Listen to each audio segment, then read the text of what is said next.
Bonjour tout le monde. Donc il y a bien un atelier pour nos enfants. C'est toi, Ephraim? Allez-y à côté.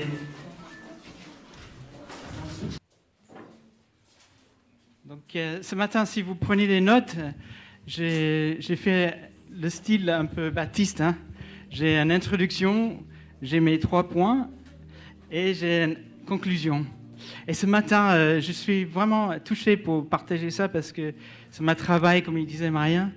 Et j'aimerais bien, ce matin à 5 heures le matin, le Saint-Esprit m'a réveillé, un peu comme le message de Steve l'autre jour. Et il m'a montré quelque chose que je devais changer le fin de ma message. Et ça m'a encore touché encore plus. Parce que je dis, mais wow, ok, Seigneur, il va faire quelque chose. Et en fait, je vais le transformer en série, du coup, parce que le fin de mon message qui était prévu pour aujourd'hui, je vais l'utiliser dans le prochain message. Et ce matin, je veux parler d'une clé. Aujourd'hui, cette année, c'est l'année de la porte. Et ça, c'est une clé que je veux partager ce matin, qui est vraiment clé. C'est une clé qui donne la vie, qui transforme la vie. Et je trouve que dans ma vie aussi, c'est en train de transformer ma vie avec cette clé, qui est aussi un trésor. La Bible dit que c'est un trésor de Dieu. Donc vous pouvez commencer à penser, c'est quoi cette clé? C'est quoi cette trésor de Dieu? On connaît des versets dans la Bible qui sont de notre trésor, là où se trouve mon cœur, c'est là mon trésor. Il y a plusieurs versets de ce trésor, mais c'est quel trésor que je vais parler ce matin? Aujourd'hui, à New Life, on parle de 4 piliers. À New Life, où on dit il y a l'amour de Dieu, la grâce de Dieu, et de l'autre côté, on a la parole de Dieu et l'esprit. Donc, l'amour de Dieu, la grâce de Dieu, et l'autre côté, la parole et l'esprit. Et ce matin, on va regarder les liens entre ces piliers et les clés. Parce que c'est vrai qu'aujourd'hui, on parle beaucoup de l'amour de Dieu, de la grâce de Dieu, et on a un peu oublié cette clé qui va nous aider à avoir une vie avec plein d'amour et avec plein de grâce, encore plus qu'on a aujourd'hui. Et c'est les clés que j'aimerais partager ce matin. Bon, je vais prier, je vais commencer par une prière. Au nom de Jésus, je prie que mes frères et sœurs ici, ce matin, ils vont avoir, Seigneur, Saint-Esprit, si tu peux ouvrir les yeux, qu'ils puissent voir, Seigneur, qu'ils ouvrent les oreilles, ouvre nos oreilles, qu'on puisse entendre ta parole. Seigneur, ouvre nos cœurs, qu'on puisse percevoir ce que tu veux dans cette clé qu'on va recevoir ce matin. Et particulièrement pour cet trésor qui est ton trésor. Et je demande que la vie de chacun ici soit changée, soit transformée au nom de Jésus, Seigneur. Merci, Seigneur. Et je prie aussi pour cette série, Seigneur, sur cette clé, Seigneur, sur cet trésor qui est le sien. Alors, on parlait de l'amour et la grâce d'un côté, et on parle de la parole de Dieu et l'esprit. Et on a besoin de la parole de Dieu pour nous enseigner. Et c'est le Saint-Esprit qui nous éclaire ce qui est marqué dans ces Écritures. Et on a aussi, à New Life, on parle de l'esprit, l'âme et corps. Et quand on devient chrétien, avant de connaître Jésus, on a une vie sans l'esprit. On est mort, on était mort. La Bible dit qu'on était mort. Et quand on reçoit Jésus, quand on a cette révélation, notre esprit s'allume. Hein? Elle s'allume. On a cet esprit en nous, qui vit en nous. Et c'est une promesse de Dieu qui vit en nous. On a l'esprit, et on a l'âme, et on a notre corps, et on a la parole de Dieu. Et sur la parole de Dieu, c'est comme un miroir. On apprend, c'est comme un miroir. Et quand on lit sa parole, le Saint-Esprit, il nous montre ce que ça veut dire. Et c'est comme un miroir pour notre âme, parce qu'on voit notre âme au travers de ce miroir, et le Saint-Esprit commence à ouvrir une porte pour guérir notre âme. C'est vrai que Dieu il nous a donné de l'esprit, mais notre âme est toujours la même, mais il faut qu'on change notre pensée. Et c'est au travers de la Bible et son esprit qu'on se transforme notre âme. Et quand notre âme est changée, on voit la différence dans notre corps physique aussi. Et donc, on a cette image de corps, âme, esprit qu'on enseigne ici. Et donc, on va en parler un peu plus tout à l'heure. Et donc, ça c'est mon introduction. Le premier point, c'est le trésor. Donc, avez-vous trouvé ce que c'était le trésor encore? Non, pas encore. Bon, je vais vous donner encore quelques indices. Ok, un trésor. Je veux parler de Salomon. Salomon, il était le roi et il était un homme très sage, très riche. Il avait tout. Hein. On dit même qu'Elon Musk, même le plus riche aujourd'hui, n'a pas atteint encore les richesses de Salomon de son époque. Et quand on regarde l'écriture qui était faite sur ces études, le livre d'Ecclésiaste, je ne sais pas si vous connaissez le livre d'Ecclésiaste, on a même parlé un petit peu, Ecclésiaste 1, verset 2, il parlait de vanité, des vanités, tout est vanité. Tout n'est que fumée.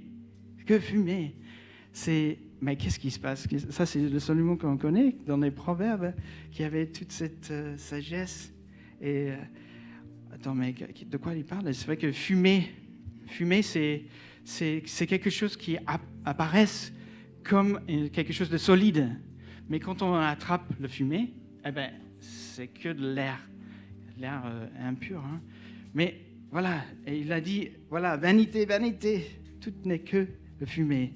Et plus loin, en verset 17, j'ai appliqué mon cœur à la reconnaissance, j'ai appliqué mon cœur à connaître la sagesse, et j'ai découvert que cela revient à poursuivre le vent. Toute cette sagesse, ça ne sert à rien. Avec beaucoup de sagesse, en fait, on a beaucoup de chagrin. Celui qui augmente la connaissance augmente aussi sa souffrance.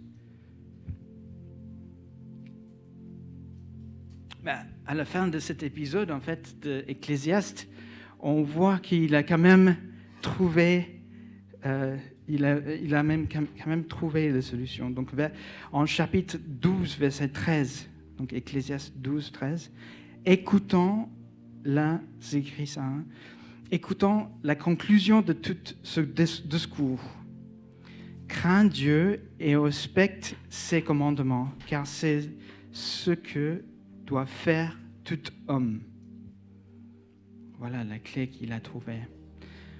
Ok, donc on voit que seulement il avait une vie instable, et nous, on a besoin d'une vie stable. Alors, comment on peut voir cette stabilité? En Ésaïe, c'est ici qu'on va trouver le trésor. Ésaïe 33, verset 6.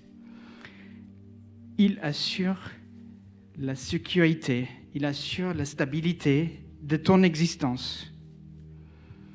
Il te fournit en abondance le salut, la sagesse et la connaissance.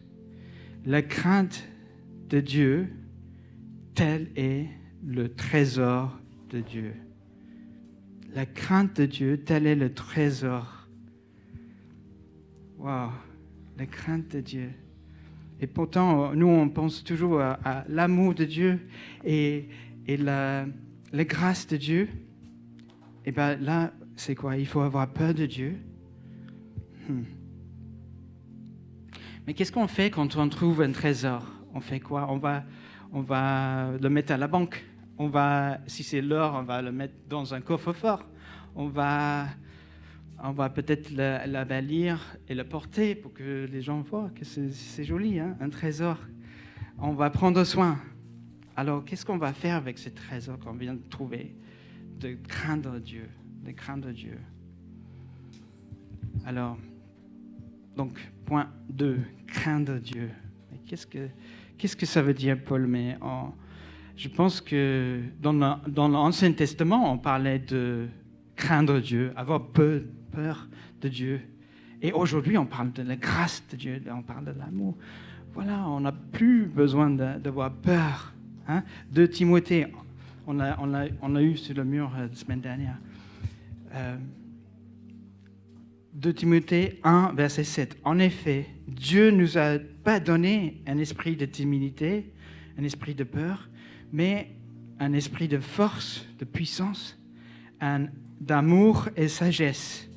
Alors, vous dites, voilà, Dieu ne nous a pas donné un esprit de peur. Mais pourquoi notre trésor, c'est la crainte de Dieu? Qu'est-ce qui se passe? Alors, on va voir en 1 Jean, verset 4 et 18. Il n'y a pas de peur dans l'amour. Ok, il n'y a pas de peur dans l'amour. Au contraire, l'amour parfait chasse la peur, car la peur implique une punition. Celui qui éprouve de la peur n'est pas parfait dans l'amour. Donc on voit, il y a un lien entre l'amour et la peur. Mais est-ce qu'il n'y a pas de peur du coup? Parce que la crainte de Dieu, c'est quand même un trésor. Et donc, ce qu'on voit, c'est qu'il y a deux. Il y a la peur qui nous chasse de la présence de Dieu, et il y a la crainte de Dieu qui nous amène vers Dieu, proche de Dieu. Ok, mais vous dites, ah oui, c'était dans l'Ancien Testament tout ça, donc est-ce qu'on peut regarder dans le Nouveau Testament par exemple, en Philippiens 2, verset 12, « Mettez en œuvre votre salut avec crainte et profond respect. » Donc ce n'est pas la peur là, c'est la crainte. Hein? Donc c'est ce trésor dont on parle. Donc mettez en œuvre votre salut avec la crainte et profond respect. 2 Corinthiens 7, verset 1. « Purifions-nous de tout ce qui souillait notre corps et notre esprit, et poursuivons jusqu'au bout la sainteté dans la crainte de Dieu. » Donc il faut qu'on aille jusqu'au bout, poursuivre jusqu'au bout la sainteté dans la crainte de Dieu. Donc il y a un lien entre la sainteté et la crainte de Dieu. Okay. Hébreux, toujours dans le Nouveau Testament, Hébreux 12, 28. « Attachons-nous à la grâce, donc encore, il y a de la grâce, qui nous permettent à rendre à Dieu un culte qui soit agréable, avec respect et avec piété. Notre Dieu est un feu dévorant. » Donc, Dieu est quand même pas que amour, il est un feu dévorant. C'est quelqu'un qu'on devrait avoir de la crainte. Et là, on voit donc il y a même la grâce, il y a un lien entre la grâce, un culte raisonnable et la crainte de Dieu. Ok. Encore en Nouveau Testament, 1 Pierre 1, verset 17. « Conduisez-vous avec une crainte respectueuse pendant le temps de votre séjour sur la terre. » Donc là encore, crainte et un commande, un ordre.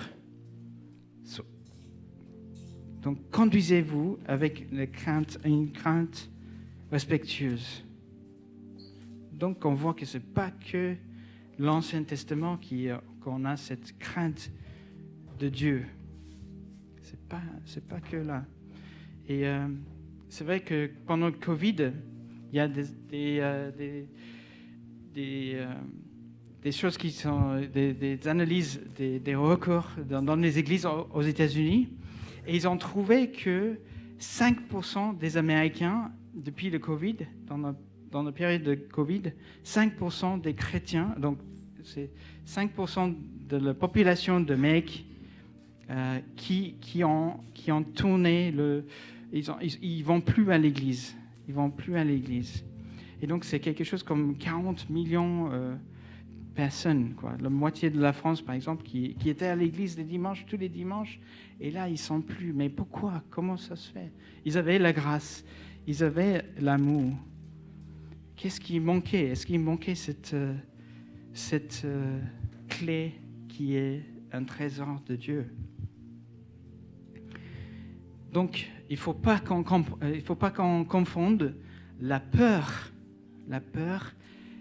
l'esprit de peur, l'esprit de timidité, avec la crainte de Dieu. Donc, c'est deux choses différentes. Mais comment je peux savoir si j'ai ce trésor? Comment je peux savoir si j'ai cette clé pour ouvrir la porte vers l'amour et la grâce de Dieu qu'on vient de lire, le lien avec la crainte de Dieu. Alors, il y a 5 choses que j'ai trouvées. Il y a 5 choses qui nous montrent que nous avons la crainte de Dieu. Donc, la première, c'est j'ai obéi à Dieu très rapidement. J'ai obéi sans retarder. Donc, j'y vais tout de suite. Quand Dieu me demande de faire quelque chose, je suis là, je obéis. Je veux le suivre. Donc, ça, c'est la première. Deuxième, je l'obéis même si c'est pas logique. Même si c'est pas logique, je vais dire, ok, mais attends, mais Seigneur, tu me demandes d'appeler quelqu'un. Ben, c'est pas logique. Je l'ai vu hier, il vend bien. Ça peut pas. Non. Donc, si j'ai la crainte de Dieu, je obéis, même si c'est pas logique ce que Dieu me demande de faire.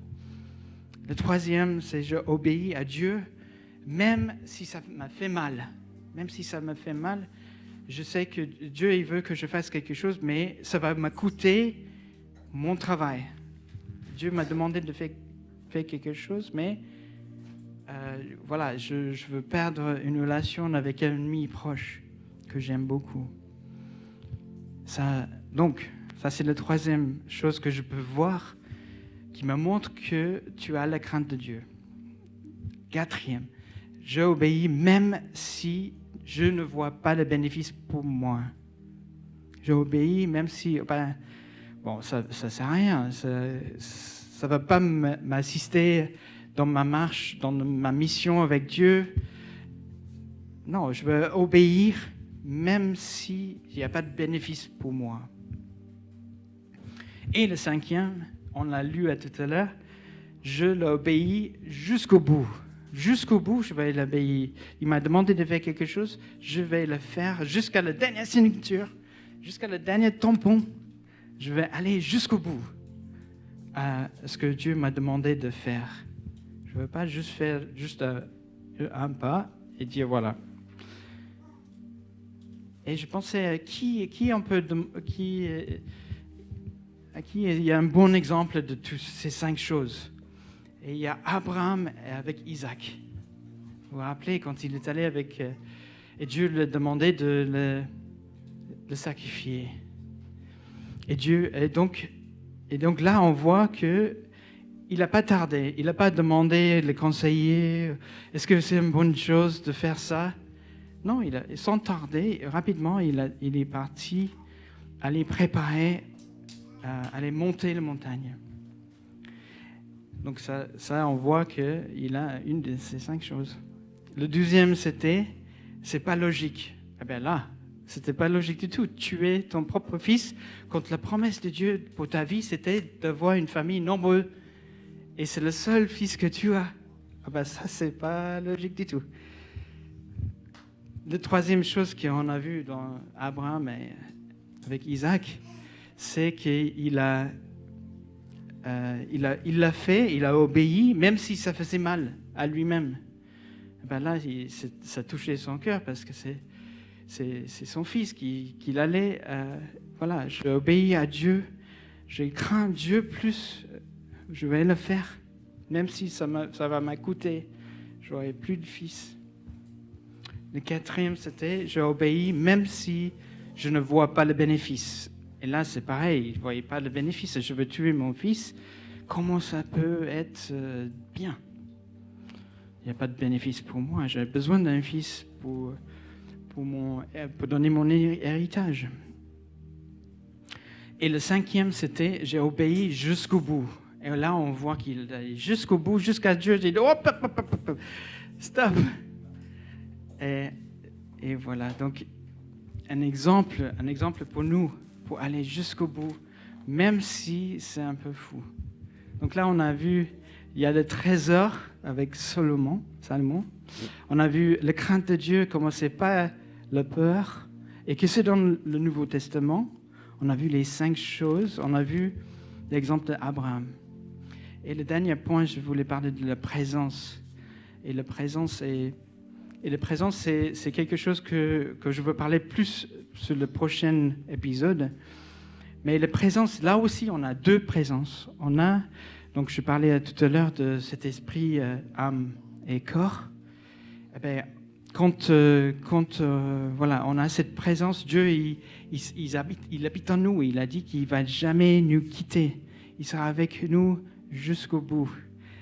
Et donc ça, c'est une présence omniprésente. Donc partout où on y va, il a promis en Hébreux 13, verset 5, « Je ne te délaisserai pas et je ne te abandonnerai pas. » En fait, en hébreu, c'est « jamais ».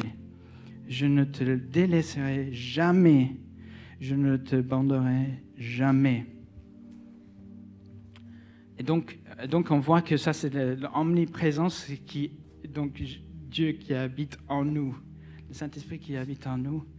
Et on a vu le verset en Jean en mardi, comment Dieu il est jaloux de le Saint-Esprit qui habite en nous, parce que lui, il est plus proche de nous que Dieu. Et le deuxième, donc ça c'est la première chose, c'est l'omniprésence qu'on a, et on a la présence qui manifeste. Quand nous on est ensemble, par exemple, et chacun a cette crainte de Dieu, chacun porte le Saint-Esprit en lui, et on commence à voir la manifeste présence de Dieu. Et ça, c'est à l'extérieur. La prochaine fois, je vais donner des exemples. Mais il y a Psaume 89, verset 7. Dieu est extrêmement redoutable dans l'assemblée des saints et terrible. Il est terrible au milieu de tous ceux qui l'entourent. Donc là, c'est vraiment la crainte de Dieu quand il y a l'assemblée qui se retrouve. On peut expérimenter la présence de Dieu qui se manifeste parmi nous. Mais il faut qu'il y ait la crainte de Dieu. Il y a des craintes de Dieu. Et une fois qu'on est éprouvé, on a vu avec Abraham, une fois qu'il était éprouvé, il avait cette relation avec Dieu où il parlait facilement, et Dieu lui parlait même de le plan de Dieu. Il y avait des villages, 5 villages, Sodome, Gomorrhe, et il y a 3 autres. Et Dieu, il est venu voir Abraham pour donner ses plans. Il a dit, ces villages-là, ils sont très méchants, ils ne craignent pas Dieu. Et je vais les exterminer. Et Abraham, il s'est rappelé que son neveu était là, Lot. Et donc, il a commencé à négocier avec Dieu. Et si on peut trouver 45, si on peut trouver, je sais pas, 40, 30, même 10. Et Et finalement, Dieu a envoyé 2 anges pour aller sauver Lot et sa famille. Et là aussi, on voit que la femme de Lot n'avait pas de cette crainte. Elle a cru plus sur la grâce, Dieu, grâce, plutôt que la crainte de Dieu. De ne pas retourner vers sa ancienne vie. Elle avait pas cette crainte que Lot a eue. Et elle a payé le prix. Proverbe 14, 26 et 27. Celui qui craint l'Éternel possède un puissant appui. Celui qui craint l'Éternel possède un puissant appui. Et ses enfants ont un refuge auprès de lui. Donc si on craint l'Éternel, on a cette puissance en plus. Et nos enfants, comme Lot, avec Abraham qui était proche de Dieu, qui craignait Dieu, et ça a sauvé la vie de son neveu, de ses enfants. Et la crainte de Dieu, ça continue, Proverbe 14, 27. La crainte de l'Éternel est une source de vie pour détourner des pièges de la mort. Et donc comme Lot, il a pu détourner de ce piège de la mort. Et comme c'est bizarre quand même, c'est la crainte de Dieu qui est une source de vie. C'est pas logique. On dirait que ça c'est l'Ancien Testament, non? Mais en fait, c'est comme quelque chose, c'est vraiment lié à la grâce et l'amour. Et donc on a c'est une clé qui est un trésor de Dieu, qui est la crainte de Dieu. Et je pensais à ces 2 piliers de grâce et amour qui sont presque ensemble. Et la vision que j'ai eue ce matin, à 5 heures le matin, c'était, au lieu de terminer avec un exemple de la présence de Dieu dans l'assemblée, c'était pour dire la présence de Dieu, c'est Jésus sur la croix. Et Jésus, l'amour et la grâce, 2 piliers qui faisaient la croix. Et les clous, peut-être, la crainte de Dieu. Et comment Jésus, il est allé jusqu'au bout. Je pense qu'il y a un vrai lien avec la crainte de Dieu et la croix. C'est ça que j'ai vu ce matin à 5 heures. Et donc, ce matin, donc je pose la question, est-ce que ce matin, on vit nos vies sous la grâce, on est joyeux, on est dans l'amour de Dieu, on est dans la grâce de Dieu, et je vis comme je veux, comme la femme de Lot. Je veux retourner dans le village où j'étais bien, et on a vu comment les anges étaient reçus. Vous pouvez lire, c'est vraiment un horreur, comment ils vivaient là-bas.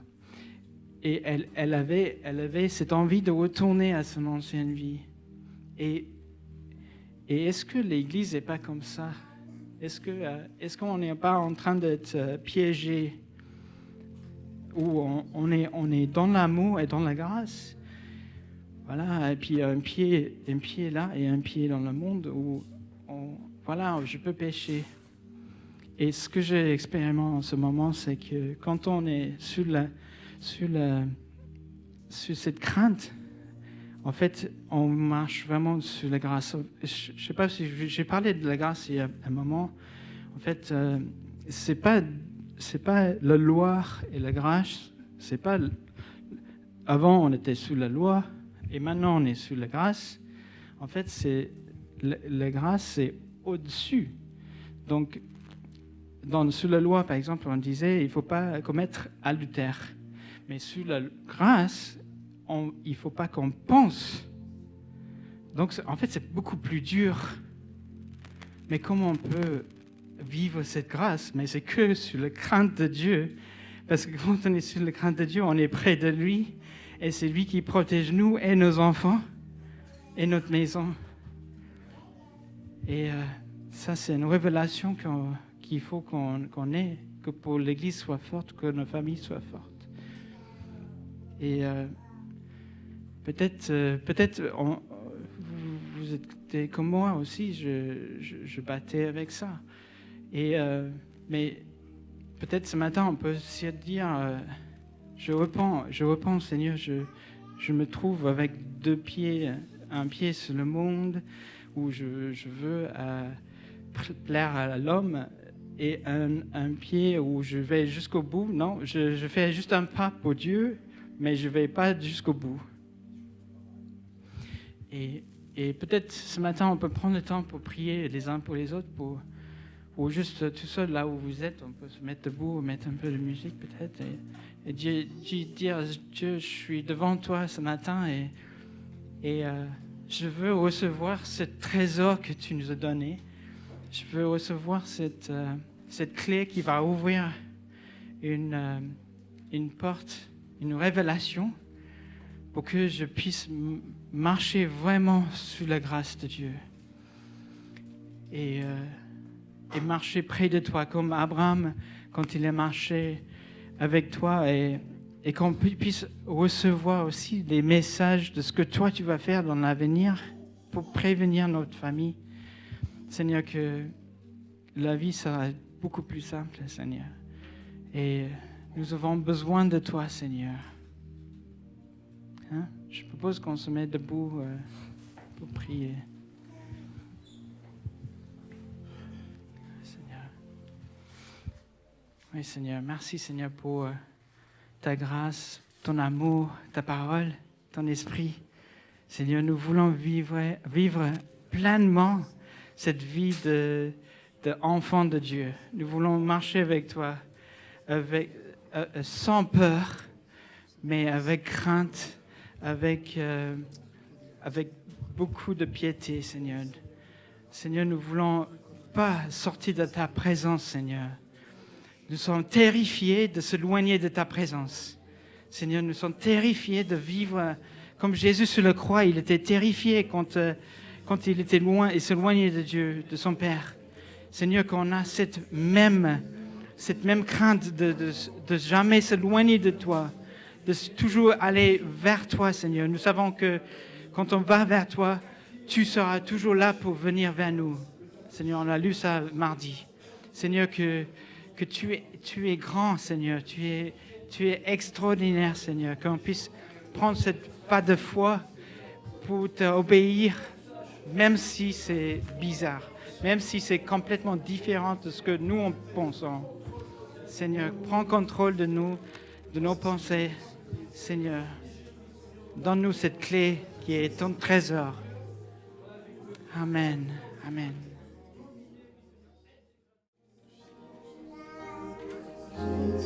Je t'adore, je te donne ma vie, je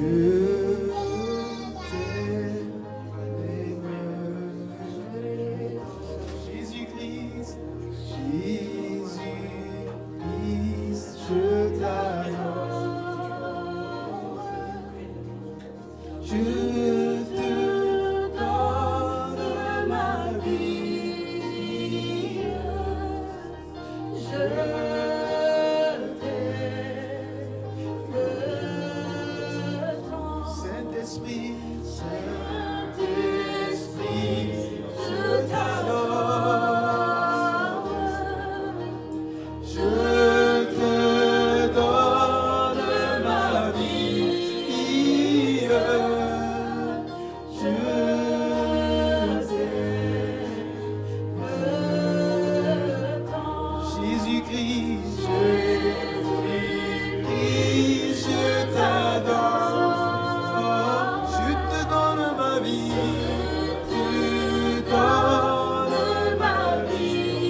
accompagner dans notre marche avec toi. Nous savons encore ce matin que la crainte de Dieu, que ta crainte est la clé de notre vie. Elle est une clé universelle. Elle ouvre toutes les portes.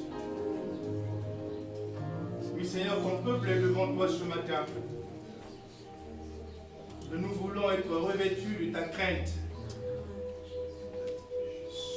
Prends la commande de notre vie, Seigneur. Tiens notre vie dans ta main. Que dans nos pensées et nos actes, nous ayons ta crainte tous les jours. Que nous accompagnons, Seigneur, ta parole de nos actes. Viens demeurer parmi nous, éternel Dieu. Fais en sorte que dans notre vie quotidienne, nous ayons crainte de toi. Au nom de Jésus, nous te prions ainsi. Amen. Psaume 111. Louez l'Éternel. Je louerai l'Éternel de tout mon cœur dans la réunion des hommes droits et dans l'assemblée. Les œuvres de l'Éternel sont grandes, recherchées par tous ceux qui les aiment. Son œuvre n'est que splendeur et magnificence, et sa justice subsiste à jamais. Il a laissé la mémoire de ses prodiges. L'Éternel est miséricordieux et compatissant. Il a donné de la nourriture à ceux qui le craignent. Il se souvient toujours de son alliance. Il a manifesté à son peuple la puissance de ses œuvres en lui livrant l'héritage des nations. Les œuvres de ses mains sont fidélité et justice. Toutes ses ordonnances sont véritables. Affermies pour l'éternité, faites avec fidélité et droiture. Il a envoyé la délivrance à son peuple. Il a établi pour toujours son alliance. Son nom est saint et redoutable. La crainte de l'Éternel est le commencement de la sagesse. Tous ceux qui l'observent ont une raison saine. Sa gloire subsiste à jamais. Amen.